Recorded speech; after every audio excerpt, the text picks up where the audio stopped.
when you're looking at the tactic of negotiation, actively listen. Spend less time talking, more time listening. You're going to do better that way. And I always say that a good negotiation is when both parties walk away unhappy. Welcome back to the show. Today, we're going to be talking about the art of negotiation. And I'm going to give you some tips that I've learned over the last 20 years of negotiating deals that I think are going to be extremely helpful to your success. So I want to start out by opening with a story. One of my most favorite stories that I think about often is this deal that I negotiated down in the desert. And I had spent a lot of time on this one. I had driven, 4 hours each way, more than once, a couple of times. And it was a technology company, and we were negotiating our service model, which was going to be an outsourced HR model.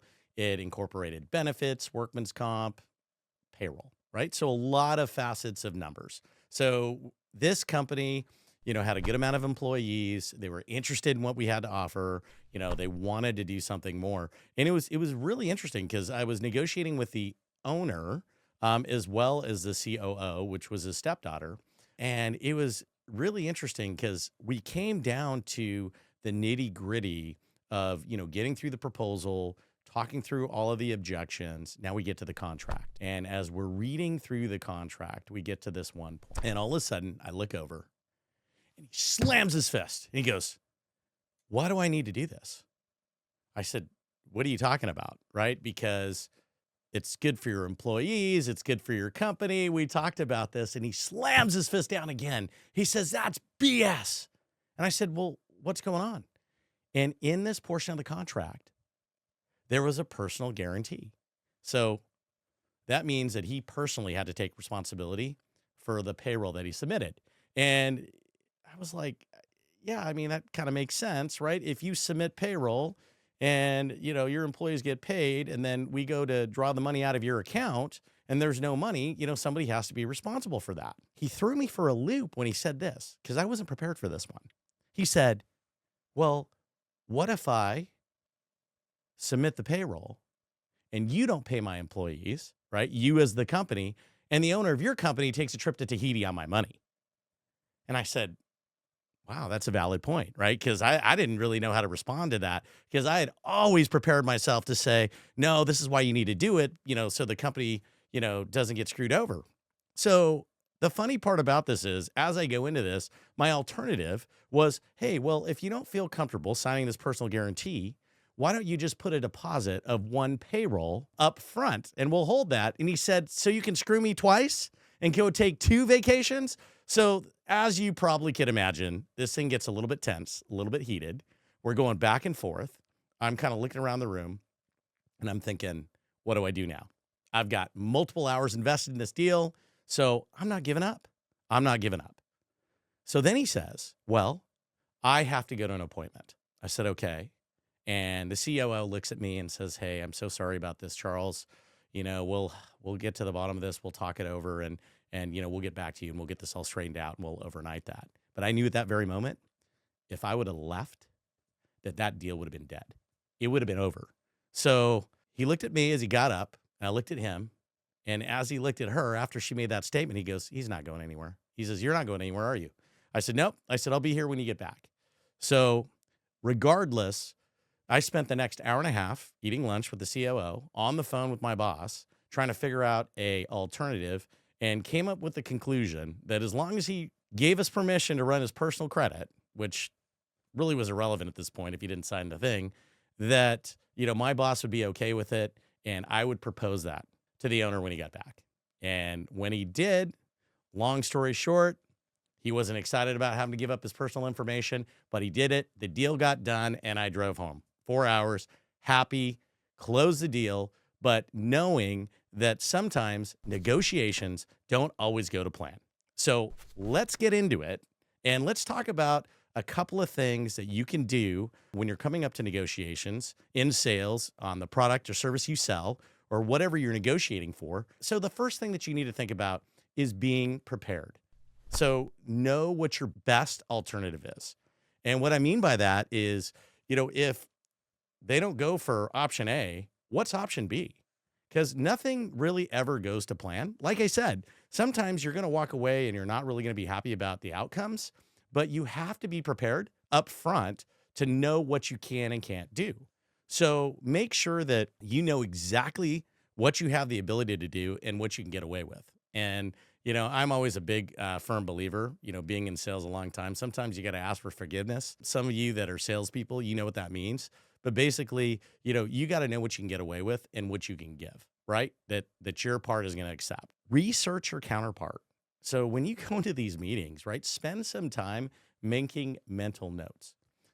Most of the time, you're gonna meet the people that you're gonna be negotiating with upfront. You're gonna be doing that for a while, right? You're going through the sales process, you get to know them, they get to know you, but pay attention, take mental notes, think about how they talk. Look at how, when you're talking about different things, how they react, right? If you're talking about money, if that's what perks them up, if they're talking about, the feel good aspect of it, or if they're doing the right thing, or maybe they're frustrated that they have to do it, whatever it is, take mental notes because those are going to come in handy when you get down to the final negotiation. Because, I mean, what are you really doing? You're trying to read this book, right? He's analyzing you, you're analyzing them, and ultimately, you guys are going to come together and you're going to negotiate this thing out. So pay attention to what drives these people that you're negotiating with. The other thing is when you start the negotiation, make sure it's a strong opening. You want to be confident. You don't want to be arrogant. You want to be confident. And you want to make sure that you're clear and that you state the object of the negotiation thoroughly. Okay? Thoroughly. Not just half butt. Don't talk around it. Because, there's a lot of people that, get nervous in these types of meetings and they start talking about things that are completely irrelevant. Then you've just lost them. And then you turn that person off. And what you've really done is you've given yourself a disadvantage because you went there. It's a sign of weakness. Let's get into the second part of this, identifying your leverage. So building rapport. So that kind of goes back to what I was talking about a little bit earlier is, making sure that you're having these conversations, but don't just talk about business, talk about personal stuff, right? One of the things that I did, what I would do is when I would go in, I would look around if I was in an office, to look at pictures. A lot of people like to post what they do. They have pictures in their office. Maybe they're talking about their kids. Maybe they have a favorite sports team. Maybe they have an autograph this. Maybe they have a fishing pole, whatever it is. Pay attention. Ask some questions. It could be as simple as, oh, hey, I see you got a fishing pole. Do you like to fish? Where do you like to fish? Et cetera, right? The idea is that you're trying to find some common ground. And if something is relevant, and maybe it's something that you can connect with, that at least gives you the ability to talk about something else. So you're taking yourself out of that state of business. And now you're kind of getting to that relational aspect of this. So you can get to know the person you're negotiating with better, right? Show your value. So make sure, again, that you're confident. Make sure that they know that you know what you're talking about and that you know what you're presenting about their business.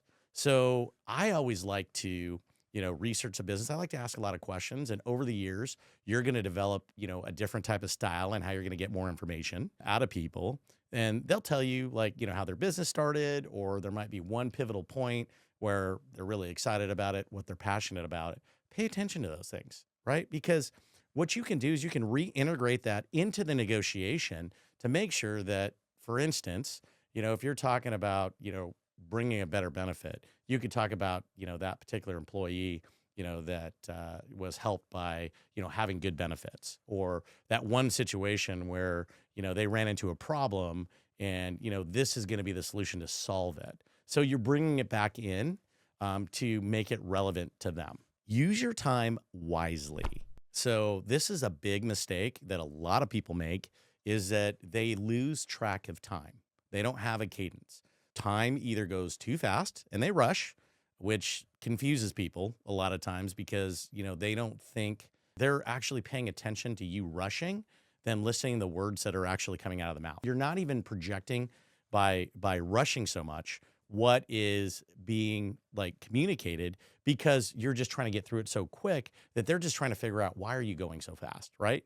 And it also shows that you're nervous. And then if you take too long, people are like, well, this guy just ever get to the point. You just want to find that healthy balance that helps you, keep the timelines in order for you to have that maximum leverage. Negotiating tactics. So this is always something that's always important. You want to make sure that you're actively listening, because a lot of times the person you're negotiating with, they're going to tell you what you have, right? They're going to give you some insight to what they're thinking just by talking. So if you want the advantage, let them talk more than you. And if you're going to close a deal, right? Or they're going to close you, I mean, somebody's going to win in this negotiation. But like I said, the art to the greatest negotiation is both sides walk away giving up something, right? So you want to go through this process with them, and you want to listen, and you want to make sure that you want to capitalize on those opportunities to give up a concession or two. Because like I said, everybody likes to win, right? They want to feel like they got something out of the deal, right? They don't want to go to the point where, it's all one-sided. That's why I go back to the fact that if both sides are unhappy at the end of the deal, it's a good negotiation. Stay cool under pressure, right? Because sometimes things get intense. You never know when somebody's going to slam their fist on the table, right, and tell you you're full of crap, because it happens, right? And it may be something that is totally irrelevant to the actual service, but it might be something as simple as, hey, I don't want to sign this. I don't want to take responsibility for this portion of it, and I don't understand why I need to do this, right? So you're actually selling them on something that has really nothing to do with your service. It's just more of a technicality. So here are some common mistakes to avoid. Don't be extreme, right? You don't want to be too far to this way, too far to that way, right? You don't want to be too intense. You don't want to be too aggressive. You don't want to be too passive. You don't want to be a pushover. I find that people like a little bit of a challenge, and you should like a challenge too. So when you're getting through this process of negotiating, right, you want to stay balanced, right? Let's go back to the previous segment. Stay cool under pressure. Staying balanced and not raising your voice. I mean, it's okay to get excited just a little bit, but if you sit there and you're just talking like this and you're not really excited about getting the business, guess what? It's not going to happen for you. I can tell you that right now. Nobody likes that because they don't understand it. It's distracting. But if you're crisp and you're balanced and you're direct and you're clear, right? And you're humble. Humility is a good thing in negotiation, right? You give your counterpart that respect they deserve, right? You respect yourself. You want to balance that out. And while you're going through this, just get into the mindset of win-win. You want to win, but you want them to win too. Again, right? Both sides have to come to an agreement. They may not like the agreement entirely, but you don't want to be so one-sided to one part that the other party after the fact regrets the decision, because that opens up a whole nother can of worms that I don't even need to talk about, but you might be digging yourself out of a hole if you negotiated too good of a deal for yourself. Think about that. So win-win. Stay focused. Stay focused on the meeting. Stay focused on your objective. Stay focused on the way that you're communicating, right, with your counterpart. Keep your eye on the ball. Don't get distracted, because whether you're distracting yourself or they're distracting you, it just puts you at a disadvantage. Keep your mind clear. Don't be thinking about, I need to finish up this meeting because, or, are they going to sign? Are they not going to sign? Et cetera, et cetera. Don't be thinking about that stuff.